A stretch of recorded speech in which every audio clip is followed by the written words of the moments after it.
DahReply's AI Podcast, your trusted take on the latest AI news.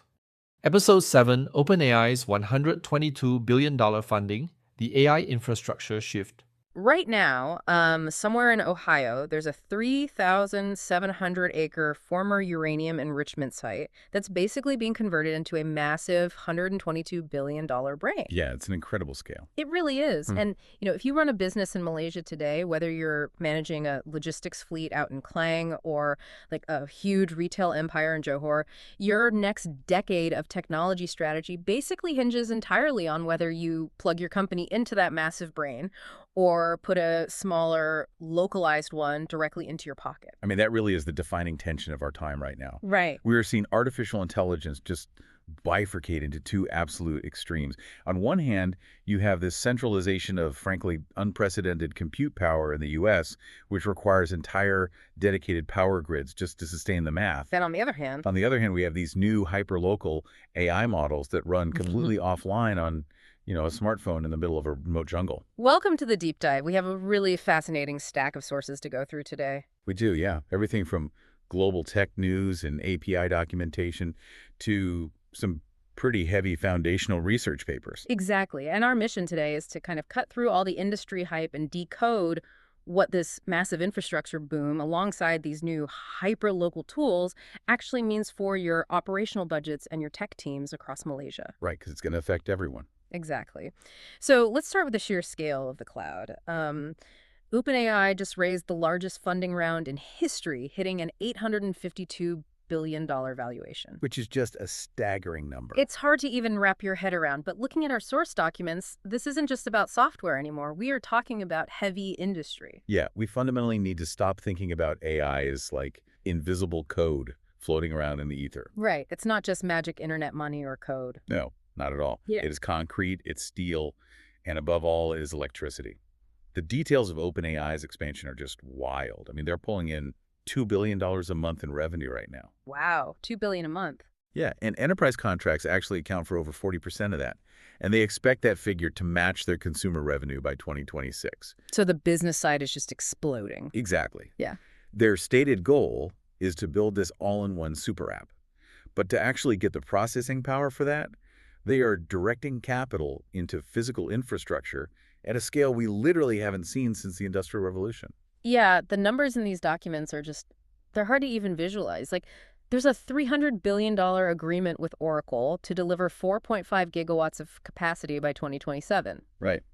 And to put that in perspective for you, 4.5 gigawatts is the output of multiple nuclear reactors dedicated entirely to running algorithms. It's basically a small country's power grid. Exactly. And then there's SoftBank building a 10-gigawatt AI campus in Ohio on that former uranium site I mentioned at the start. Well, it's Project Stargate, which could reach $500 billion on its own. $500 billion. I mean, I look at this and I see a massive real estate and utility play, but why build on a former uranium site? That sounds like a sci-fi movie. It does, but it comes down to the brutal physics of the hardware. Okay, how so? Well, the engine of all this expansion is NVIDIA's Blackwell GPUs. And these chips run so incredibly hot, and they need such immense power density that legacy data centers simply melt down trying to run them. Wait, literally meltdown? I mean, they overheat instantly. They require specialized liquid cooling systems and entirely new high-voltage electrical distribution grids. Yeah. So the bottleneck for AI right now isn't the math or the software. It's the physical power grid. Exactly.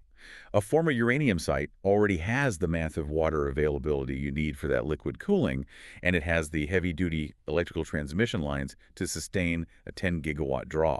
They have to engineer AI-native infrastructure from the ground up because, retrofitting old buildings just isn't physically possible anymore. Okay, I hear that. But as a business owner in Southeast Asia, paying to use U.S. utility plants sounds like a recipe for massive latency. Yeah, that's a common concern. Right, because if I'm running an autonomous customer service platform or, say, a dynamic pricing engine in Kuala Lumpur, data physics dictates there will be a lag. Every single query has to travel through submarine cables across the Pacific to Ohio and back. Right. So is this massive centralization actually going to serve a Malaysian business effectively, or are we just funding their infrastructure? No, it will absolutely serve you. And The reason lies in the mechanics of what we call agent-based enterprise software. Agent-based. Okay, unpack that. So the workflows businesses want to automate today, like analyzing global supply chain fluctuations in real time across dozens of separate databases, that requires a level of raw processing power that simply cannot be decentralized yet. It's just too heavy. Way too heavy. Right. By building these massive centralized nodes, they create the sheer computational force required to do that heavy lifting instantly. Okay. Think of the U.S. infrastructure as the heavy utility plant, and your business in Malaysia as the agile factory plugging into it. The overwhelming speed of the centralized compute drastically offsets the fraction of a second you lose in data transmission over those submarine cables. So I don't need to buy a supercomputer. I just lease a sliver of theirs. Exactly. You lease the speed. Okay, so the theory is that raw compute power and endless capital will win the enterprise war. That's the bet they're making. But I'm looking at our sources on Elon Musk's XAI, and it seems to completely contradict that idea. Like, if massive capital and the biggest supercomputers guaranteed a working product, XAI wouldn't be hitting a wall right now. Yeah, that situation is really revealing. You're referring to the unprecedented collapse of their founding team. Right. Our sources confirm that all 11 of XAI's original non-Musk co-founders have departed the company. Which is just a massive brain drain. All 11. And 8 of them left in 2026 alone. We are talking about critical personnel here. People like Ross Nordin, who was a key operator, and Manuel Croix, who was instrumental in leading the pre-training team. Yeah, losing the head of pre-training is a huge blow. And this is happening in a company valued at $250 billion following the SpaceX acquisition. I mean, they have access to the Colossus supercomputer. Right, which has over 200,000 NVIDIA H100 GPUs. Exactly. They literally have all the hardware and electricity in the world. Yet, Musk publicly admitted their coding tools could not compete with Anthropic's Claude or OpenAI's Codex. Yeah, he had to admit defeat on that front. And the system is being rebuilt from the foundations up. It just seems to me that having the biggest factory doesn't matter if your lead engineers keep walking out the door. That is exactly the core lesson here. We're looking at a fundamental clash of organizational cultures. How so? Well, the AI labor market is currently hyper-competitive. I mean, Meta is reportedly floating packages up to $300 million just to retain highly specialized researchers. $300 million for one person? That's insane. It is, but it's not just about money. It's about how the scientific process is managed. The management playbook that built SpaceX and Tesla relies on relentless, fast-paced iteration. The classic Silicon Valley thing. Right. You build a prototype rocket, you blow it up, you learn from the debris, you build another one, and that works brilliantly for hardware. But you can build a rocket by iterating on failures. You can't just blow up a foundational AI model and try again the next day. Exactly. In foundational AI research, a single training run on those 200,000 GPUs takes 6 months and costs $50 million. Wow. The pre-training team is structuring the fundamental understanding of language and logic. If you get the complex mathematics or the data curation wrong on day 1, you literally do not find out until day 180. Oh, that's brutal. So you need a totally different mindset. Yes, that requires a culture of extreme patience, surgical precision, and deep theoretical focus, not a move fast and break things mentality. Right. AI researchers demand a highly stable environment. So, for anyone building a tech team in Malaysia right now, the takeaway is stark. You can buy the best servers, you can secure infinite funding, but if your leadership style isn't calibrated for the specific type of engineering talent you need, they will leave. Culture creates the algorithm, and hardware just runs it. Perfectly said. So if XAI is struggling to match Anthropic's coding tools because of this cultural mismatch, we need to look closely at what Anthropic is actually doing right to capture this enterprise market. Yeah, let's look at their actual product. Our sources highlight a new tool called Claude Code. And, reading through the API documentation, this isn't just another chatbot window where you copy and paste code back and forth. No, it's completely different. It lives directly inside the command line interface, or CLI. It acts like a true Unix-style utility. And that distinction between a browser chatbot and a CLI tool is just crucial for understanding your future labor costs and your workflow speed. Okay, break that down for me. Think of a chatbot as basically a consultant. You ask it a question, it gives you advice, and then a human developer still has to go manually implement that advice into the actual code base. Right, there's still a human bottleneck. Exactly. But Claude Code operates within the terminal, meaning it generates, executes, and iterates on Dash scripts autonomously. It is actually pressing the buttons on the computer. Wait, really? Yes, if an error occurs, it reads the error log, rewrites the script, and tries again without you doing anything. It transforms from a passive consultant into an active digital employee. Okay, but wait.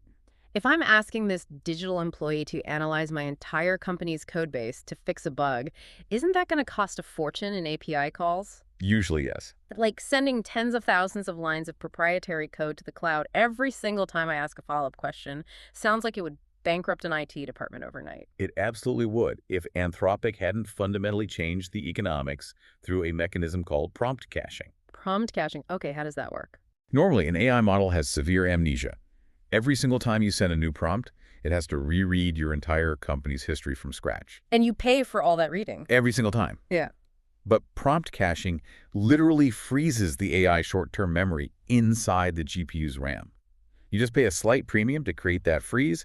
It's a 1.25x multiplier for a 5-minute cache write, or a 2x multiplier for a 1-hour cache write. So I pay a tiny bit extra up front to lock the memory in place. Correct. But once it's frozen, every subsequent question you ask that relies on that cache memory costs only 10% of the standard input price. Oh, wow. Only 10%. Yeah, so you can ask it 50 questions about your massive code base, and you are paying pennies on the dollar because the model isn't rereading the foundational documents. That's incredible. And combine that with how it uses Git work trees, which, for those who aren't software engineers, is basically like cloning a parallel universe of your software project. Right, a safe sandbox. Exactly. The AI can test out its code in this alternate universe without breaking your live product and only merge it when it's proven safe.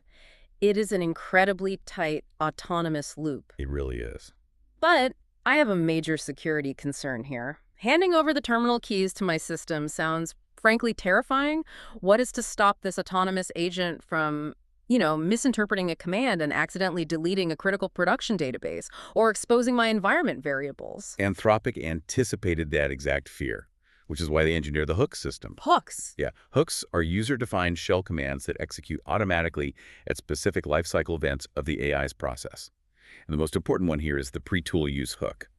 This acts as a deterministic security guardrail. Deterministic meaning it happens the exact same way every single time with no AI hallucinations involved. Precisely. Before Claude is allowed to execute any command whatsoever, the pre-tool use hook runs a rigid, hard-coded set of rules. So environment variables are the keys to the kingdom, right? Yeah. They hold your API keys and your database passwords, usually in a file called .nv. Right. You configure the hook to absolutely block the AI from touching sensitive files like .nv or your .git directory. If the AI even tries to access them, the system forcefully terminates the action immediately. Oh, that's smart. And you can also set post-tool use hooks to automatically run your security testing suites the moment the AI finishes an edit. So for a Malaysian tech team, this is a ready-to-deploy automation strategy with hard-coded, strict security boundaries. Okay, that makes me feel a lot better about it. But we spent a lot of time talking about tapping into this massive U.S. cloud infrastructure to run these digital employees. They have, yeah. But cloud compute has an Achilles heel, right? It requires a constant, heavy internet connection, and it requires sending your proprietary business data across borders. Which is a deal breaker for some. Right. What if your business handles strictly confidential local data that legally cannot leave the country or even leave the building? And that exact limitation is driving what we call the Edge Rebellion. The Edge Rebellion. Yeah. While these $122 billion supercomputers are being built in Ohio, Google just released the Gemma 4 family of models, specifically the E2B and E4B models. The E stands for Edge, I assume. Exactly. These models are designed to run entirely offline on hardware you already own, like an iPhone 15, a Pixel 9, or even a Raspberry Pi 5. Every single calculation is processed locally on the device's chip. So the moment I put my phone in airplane mode, the physics of data transfer guarantee that nothing can be intercepted, logged, or stored by an external server. Exactly. It's the ultimate privacy shield. But I'm looking at the specs for these Edge models' 2 billion and 4 billion parameters. I mean, next to OpenAI's trillion parameter models, how useful is a 4 billion parameter model for actual enterprise work? Is it just like a glorified autocomplete? That is a super common misconception, actually, and it's based on older architectures. Gemma 4 uses what's called a mixture of experts, or MoE architecture. Mixture of experts, how does that work? Think of a MoE model like a massive university. The model might have a huge number of parameters total, but if you go in with a question about quantum mechanics, you don't need to consult the biology department or the literature department. You only talk to the physics guys. Right. You only activate the physics experts. So when Google labels the E4B as having 4 billion parameters, they are talking about effective parameters, the ones that are active during any single task. Oh, I see. The total model stored on your device actually contains significantly more knowledge than that. And because of this structural efficiency, Gemma 4 natively processes audio, vision, and function calling without needing to load separate heavy models. Wait, clarify that. Normally, if I speak to an AI, there's a separate model transcribing my speech to text, and then the AI reads the text. You're saying Gemma doesn't do that? It doesn't need to. It natively understands the audio waves themselves. It natively understands the pixels in an image. That's wild. Think about the operational value for you, our listener. Imagine a field technician working in a remote palm oil plantation in Sabah. Okay. They are miles away from the nearest cell tower, completely off the grid. They use an E4B-powered app on their phone to photograph a piece of broken harvesting equipment. Right. The AI natively processes the image, cross-references it with a 500-page technical manual stored entirely in its context window, and outputs a structured repair log with step-by-step instructions. 0 internet required. Wow.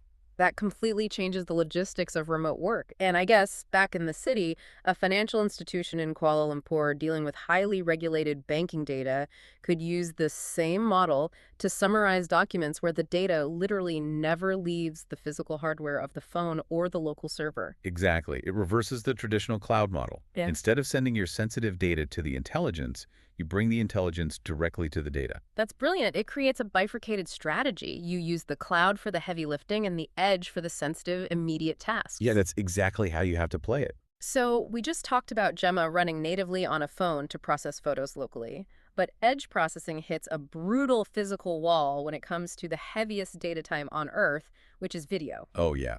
Video is a whole different beast. Right, and that requires us to look back at the massive cloud compute we discussed earlier.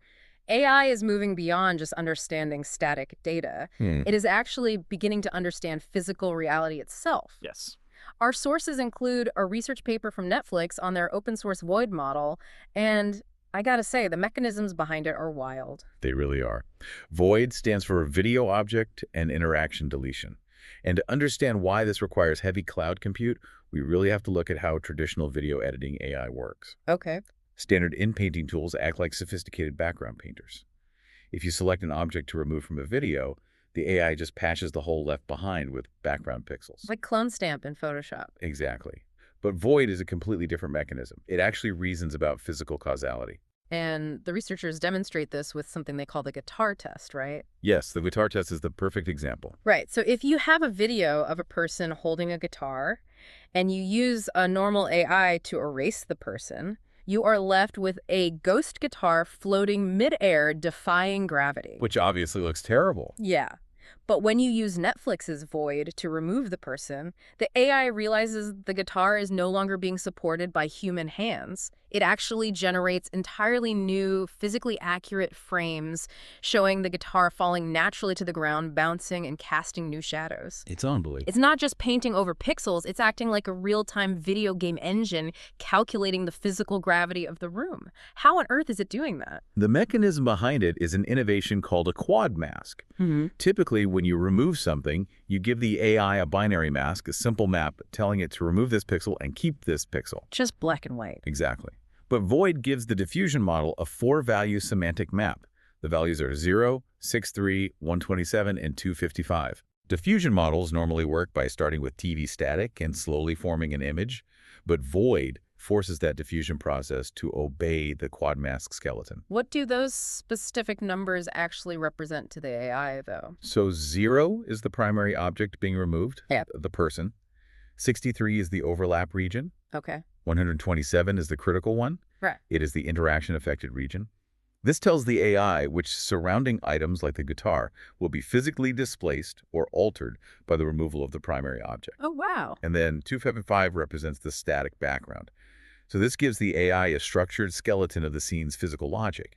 And calculating all of those physics requires a hefty 40-gigabyte VRAM GPU. Yeah, you won't be running this on a smartphone anytime soon. Definitely not. But if I'm running a media company or an ad agency in Malaysia, The business implications of this are massive. If an actor is holding the wrong product in a commercial, or there's a continuity error of a film, you don't have to bring a 100-person crew back to the set to reshoot. Not at all. You remove the object, and the AI recalculates the scene, so the physics, the gravity, the collisions, the lighting still look perfectly natural. We are entering an era of entirely editable reality. We really are. Seeing a video no longer guarantees that the light bounced off physical objects in that exact way. That's a little scary, honestly. It is, but beyond media, think about training data for robotics. You can synthetically alter video data to train robots on different physical interactions without having to record new footage. It's really the beginning of simulating reality at scale. Wow. From billion-dollar physical infrastructure to editable reality. Let's recap the journey of today's deep dive. Let's do it. We started with $122 billion pouring into physical data centers, converting former uranium sites into the high-voltage cloud brains of tomorrow. Yep. We saw how infinite capital couldn't prevent the collapse of xAI's founding team, proving that surgical research culture trumps hardware. We explored how Anthropic's Claude code uses prompt caching and deterministic hooks to act as an autonomous, secure digital employee. Right. Then we went completely off the grid with Google's Gemma 4 putting multimodal capabilities into a smartphone. And finally, we looked at Netflix's Void model, recalculating the physical gravity of video. It's a lot of ground to cover. And all of this source material leaves you, the business leader, with a critical final question to ponder. What's that? As the tech giants build these $100 billion superbrains in the global cloud and hyper-capable edge models arrive right on your local devices, what is your company's hybrid AI strategy? That's the big question. Are you prepared to seamlessly route your heaviest, most complex analytical tasks to the global cloud while simultaneously keeping your highly sensitive operational workflows strictly local? It's all about balancing that heavy industry concrete and steel with the localized intelligence running right in your pocket. Thanks for joining us, and keep diving deep.